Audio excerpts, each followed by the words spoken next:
Corona కొత్త variant బారిన పడిన పేషెంట్స్ కు చికిత్స అందించడం కోసం జిల్లా ఆసుపత్రిలో ప్రత్యేక ఏర్పాట్లు చేశామని జిల్లా వైద్య అధికారులు తెలుపుతున్నారు. మంచిర్యాల జిల్లాలో ఇప్పటివరకు ఎటువంటి కేసులు నమోదు కాలేదని తెలుపుతూ ప్రజలు వ్యాధి బారిన పడకుండా తగు జాగ్రత్తలు తీసుకోవాలని తెలుపుతున్న జిల్లా వైద్య అధికారులతో మా ప్రతినిధి Arun Kumar face to face. ఏదైతే JN1తో కూడా రాష్ట్ర ప్రజలు ఆందోళన చెందుతున్నారు. ఇప్పటికే కూడా రాష్ట్ర ప్రభుత్వం కూడా అప్రమత్తమైంది. ఏదైతే జిల్లాకు సంబంధించినటువంటి వైద్య అధికారులు కూడా ఆదేశాలు జారీ చేయడం జరిగింది. మొత్తం కూడా జిల్లా వ్యాప్తంగా కూడా అప్రమత్తంగా ఉండాలంటూ కూడా తెలపడం జరిగింది. దీనికి సంబంధించి కూడా మంచిర్యాల జిల్లాకు సంబంధించి కూడా ఎక్కడెక్కడ ఎటువంటి ఏర్పాట్లు చేశారు, దీనికి సంబంధించి కూడా జిల్లా DMHO సుబ్బారావు ఉన్నారు. ఆయన అడిగి మరిన్ని వివరాలు తెలుసుకుని సార్ చెప్పండి, నిజంగా కూడా ఏదైతే ఈ వైరస్తో ఎటువంటి సమస్య ఉంది, నిజంగా ఎక్కడెక్కడ ఎటువంటి ఏర్పాట్లు చేశారు? మన మంచిర్యాల జిల్లాకు సంబంధించినంత వరకు యాజ్ పర్ స్టేట్ ఇన్స్ట్రక్షన్స్ ప్రకారం మనము అన్ని PSCస్లో కోవిడ్కి సంబంధించినటువంటి ర్యాపిడ్ యాంటీజెన్ టెస్ట్ అనేటువంటి చేయడం జరుగుతుంది. అందులో ఇప్పటివరకు మనము 21వ తారీఖు నుంచి 1022 ర్యాట్ టెస్టులను చేయడం జరిగింది. అందులో ఏది కూడా ఇంతవరకు పాజిటివ్ రాలేదు. కానీ నిన్న ఒక డెంటల్ డాక్టర్కి పరీక్ష చేస్తే గవర్నమెంట్ జనరల్ హాస్పిటల్లో పాజిటివ్ వచ్చిందని వదంతులు వ్యాపించాయి. అది కూడా JN1 అనేటువంటి వేరియంట్ వ్యాపించిందని చెప్పడం జరిగింది. సో అది JN1 అనేటువంటి వేరియంట్ని మనము జీనోమిక్ టెస్ట్ చేసిన తర్వాత మాత్రమే దాన్ని కన్ఫర్మ్ చేయాలి.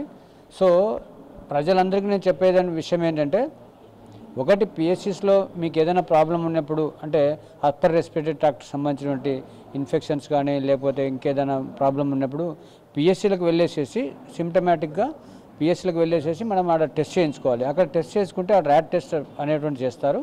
అందులో పాజిటివ్ వస్తే మాత్రము అక్కడ నుంచి RT-PCR టెస్ట్, అంటే మన దగ్గర ఉండేటువంటి గవర్నమెంట్ జనరల్ హాస్పిటల్లో అది ఆ టెస్ట్ చేస్తారు. అక్కడికి మనం పంపిస్తాం. అక్కడ RT-PCR టెస్ట్ చేసిన తర్వాత అది పాజిటివ్ వస్తే అప్పుడు ఆ బ్లడ్ శాంపుల్ కలెక్ట్ చేసుకొని అది గాంధీ హాస్పిటల్కు జీనోమిక్ టెస్ట్ కోసం పంపిస్తారు. ఈ ప్రక్రియ అంతా జరిగిన తర్వాత మాత్రమే మనము JN1 అనేటువంటి దాన్ని నిర్ధారించాలి. అలా నిర్ధారణ చేయకుండా నిన్న జస్ట్ ఫ్లూ లైక్ సిమ్టమ్స్ ఉండేటువంటి డాక్టర్ గారికి పాజిటివ్ వచ్చిందనేటువంటిది నిన్న వదంతులు వ్యాపించడం జరిగింది. అదేవిధంగా మన దగ్గర PSCస్లో మనకు 2500 ర్యాట్ టెస్టులు మనకు అవైలబుల్గా ఉన్నాయి. ఆ విధంగా మనం PSCస్ను సన్నద్ధం చేసుకోవడం జరిగింది.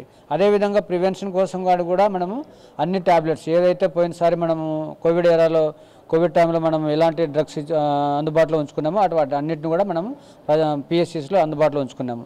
అదేవిధంగా మనము స్టాఫ్ను కూడా అలర్ట్ చేయడం జరిగింది. అన్ని చోట్ల ఈ ర్యాపిడ్ టెస్ట్ చేయడం అనేటువంటి జరుగుతుంది.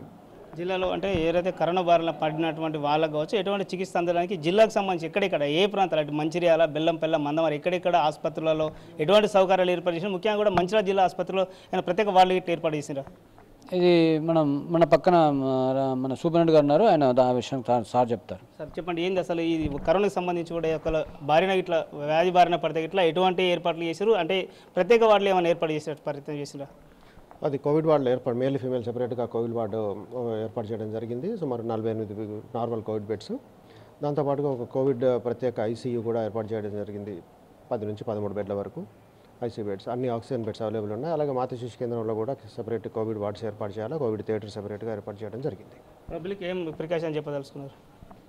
మాస్క్ ధరించాలండి, అనవసర ప్రయాణాలు చేయకూడదు, శానిటేషన్ హ్యాండ్ శానిటేషన్ అది కరెక్ట్గా ప్రాపర్గా పాటించాలి. గతంలో మనం అందరికీ తెలిసిందే కోవిడ్ సందర్భంగా ఏ విధమైన జాగ్రత్తలు తీసుకున్నామో ఇంకా ఫ్రెష్గానే ఉంది మెమరీ, ఆ జాగ్రత్తలన్నీ తీసుకోవాలి. రైట్గా ఏదైతే వైద్య అధికారులు తెలుపుతున్నటువంటి పరిస్థితి, ఏదైతే ఈ వైరస్తో కూడా ఇబ్బంది లేదని చెప్తా ఉన్నారు. ఏదైతే ఇప్పటికీ కూడా రాష్ట్ర ప్రభుత్వం ఆదేశాల మేరకు కూడా జిల్లా వ్యాప్తంగా కూడా ఇప్పటికీ కూడా అన్ని చర్యలు చేపట్టినా ఇప్పటికీ కూడా టెస్టులు ఏదైతే కరోనాకు సంబంధించినటువంటి టెస్టులు కూడా పెంచమని చెప్తా ఉన్నారు. ప్రత్యేకంగా కూడా జిల్లా ఏరియా ఆసుపత్రిలో ఒక ప్రత్యేక వార్డును ఏర్పాటు చేసిన ఎవరైనా కోవిడ్ బారిన పడ్డట్టయితే వాళ్ళకి ప్రత్యేక చికిత్స అందడం కోసం కూడా అన్ని ఏర్పాట్లు చేస్తామని చెప్తాను. ఏదేమైనప్పటికీ కూడా ప్రజలు అప్రమత్తంగా ఉండాలి, మాస్కులు తప్పనిసరి ధరించాలి. ఏదైతే అత్యవసర అంటే అవసరమైతేనే బయటికి వెళ్ళాలంటూ కూడా తెలుపుతున్నటువంటి పరిస్థితి. Camera person Srinivas, Arun Kumar, Raj news, Mancherial జిల్లా.